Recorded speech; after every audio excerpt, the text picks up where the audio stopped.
soon as it begins. Let's turn our attention to this now. National Senior Certificate Quality Assurance Body, uMalusi, says the two leaked matric papers must be rewritten. uMalusi says this will allow the matric class of 2020 not to be burdened with the stigma of disputed credibility. CEO Dr. Mafu Rakometse, I beg your pardon, says the rewrite must happen as investigations won't be concluded in time to decide who used the leaked material and, in fact, who didn't. Just last week, the Basic Education Department announced that all matrics needed to rewrite the leaked Maths Paper 2 and Physical Science papers. Take a listen to this as a start.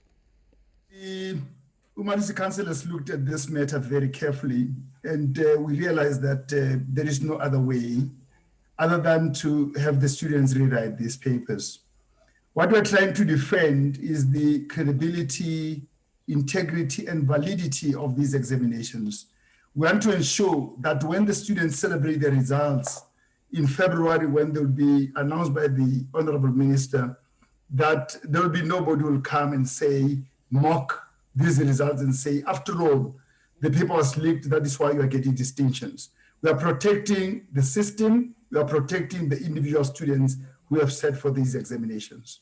One of the considerations that we made was after receiving a report from the Director General of the Department of Basic Education, Council looked at the report carefully, and we realized that the department has not been able to complete their investigations, and that they may not be able to complete these investigations in the near future. We also noted that the full extent of the spread of the leaked papers has not been determined. Further, that the two papers have been compromised irretrievably, and that the only way to salvage the students, the only way to salvage the situation is to have these papers rewritten. Of course, many people have weighed in on this issue. A civil society organization, Equal Education, says uMalusi has not, in fact, made a strong case for its decision on a national rewrite for these leaked papers. Joining me now, in fact, is the organization's General Secretary, Noncedo Madube-dube, joining us now via our video line. Noncedo, thanks for your time. Welcome to the AM Report. It is a complex issue, and I think despite the many disagreements, we'll all agree on at least that score. The question then becomes, if uMalusi is not making a compelling argument for a rewrite, according to you, under which circumstances then would a rewrite be necessary? Look, absolutely, and that's what we are grappling with as well. But because of the complexity of the situation, what we must put to South Africans is that learners are looking for answers, and that's sort of the bottom line here. We've spent part of the weekend and most of the day yesterday talking to grade 12 learners that are members of Equal Education from 5 provinces across the country. And the predominant feelings are twofold. The one is that folks are saying, look, there is a psychosocial element or charge or challenge to rewriting these two national papers. And we want government, the Department of Basic Education, our provincial departments of education to be aware of that scope. And the second thing is that folks are saying, look, we were already challenged with regards to resources and materials going into this exam cycle. And we've already given away then the books and the resources and the material that we'd used to prepare for this exam because we understood ourselves to be done. And so there are those kind of sort of cultural challenges to this rewrite as well. And learners have said to us, look, we need some sense. So make public, Angie Motshekga, the report of the investigation into this leakage. Because what learners are calling for is a localized solution. They're saying, look, in the past, when papers have been leaked, we knew that schools in a specific district or region or community would then rewrite that specific paper. Why is it that this necessitates a national rewrite? I think that's the bane of the issues that learners carry. And the one thing that we do want to say is that this is case in point to the really poor communications that come from the Department of Basic Education. Now, together with uMalusi, haven't given or taken school communities and learners in particular into their confidence and given us a strong sense of the reason and the rationale they've explored systematically as well when thinking about marking papers that allows them to take this kind of sort of decision. And so we aren't sitting in deep solidarity with any party that shared their own opinion about this, but rather centering the voices of those learners that are sitting in extremely marginalized communities and worried about the potential of a rewrite. Well, not even a potential.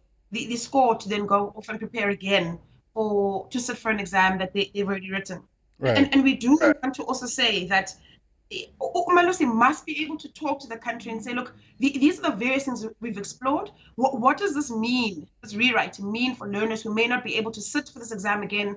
How does this impact their future career paths? And what kind of conversations have been had with the higher education department in this country to facilitate an understanding around the moment? Because, I mean, learning through a global pandemic must be torture.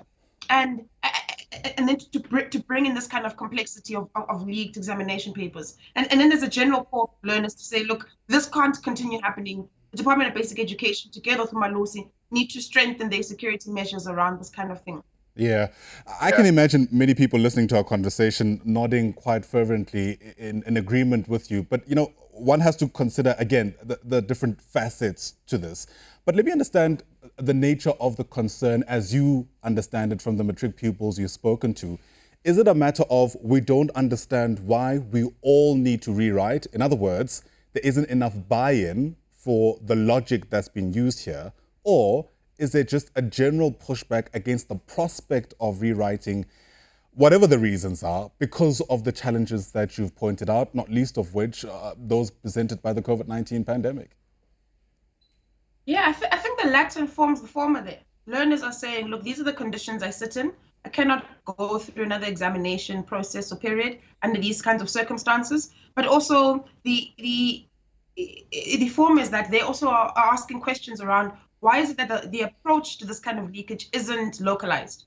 Why does it necessitate a complete national rewrite? And I understand that even in the preliminary investigation, it's been said that people don't have a sense of this, of how far wide this leak has gone. But what we do know is that at the moment, the number that's been touted is that less than 200 learners have had access to this paper. And so these learners are saying, look, in the score of our 440,000 folk that have written this kind of exam, we absolutely cannot all sit again. Yeah. Of course, in the backdrop of all of this is commentary that learners, again, are having to bear the brunt of some of the inefficiencies from the department. Security flaws are now in sharp focus. It does, however, raise questions around how do we even begin conceptualizing an appropriate intervention where we don't really understand, to your point, how far this paper has actually been shared. Even if we live in a digitized, globalized world where you and I both know a document getting from one end of the country to another happens literally in seconds. I mean that's the challenge. And that's why we're saying to the department, please make this report public. Share it with the teacher unions, because they have come out with a very harsh tone around this rewrite, even though they've been consulted or engaged by the minister. So the papers, traditional media houses are reporting on this issue very differently, depending on the kind of information they've got. So this is the kind of thing that sort of imbues anxiety and a misunderstanding. And people then take firm political stances because the DBE is not taking us into their confidence. So, I mean, while we're aware of those kinds of things and are extremely invested in the privacy of people, we do think that the sharing of that kind of report will give people a sense of what's been done and what's been considered, at least to date. Right. And look, uMalusi must be challenged on this idea of delegitimizing this kind of leak if it hasn't reached many school communities, because they have got the powers to sort of do that. And at the moment, we're also looking at the regulatory framework between the DB and uMalusi, who has the ultimate sort of decision in this regard. Right. I think, let's say, hypothetically speaking, uMalusi and the department concede to all the demands, concerns being raised by matriculants. Are we still confident in the integrity of the exam in its totality nonetheless? I mean, this is undoubtedly a serious disruption. And again, it's compounded by the disruption in the form of a global health crisis. I think absolutely. The thing is that this is said to not being very different from previous leaks in previous years. Looking at the score and the count, I think the one thing that might be peculiar here is tracking how WhatsApp was used in this regard. But I think, uMalusi, if two of the many questions inside the mathematics paper, for example, have been leaked, then the others surely can still stand ground. And they've got formulas that they use to be able to sort of dial up those grades at the end of a marking cycle in ways that can clearly identify discrepancies inside the trends of those different papers. And these are the points that have been made by educationalists, teacher unions, learners themselves. And so these are the answers that we need, basically. We're all talking to each other in the dark at this point. Yeah. And so for us, this feels like the process itself lacks transparency, and we can't call on that enough from education institutions and from our government institutions.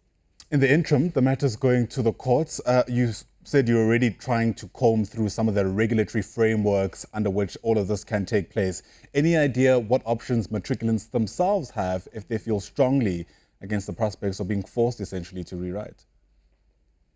Yeah, I mean, this is what I was trying to say about the communications, right? As soon as it becomes this poor and people feel agitated and disempowered, they're going to protest it. We know that there's a group of learners in Gauteng that have approached SADTU to join the case. We know that COSAS, for example, has also asked to come on as a second applicant. This is the kind of momentum that is gained by people feeling in the dark or disempowered in relation to decisions that affect their lives. And so we don't have a sense of what people are going to do out there, but what we are urging the Department of Basic Education, uMalusi, to do is come to people and explain to us comprehensively the different steps that they've considered in this kind of situation.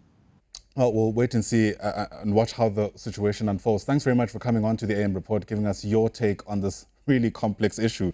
Noncedo Madube-dube is Equal Education's General Secretary. The Basic Education Department, uMalusi, all certainly have an unenviable job. Thanks very much indeed for your time.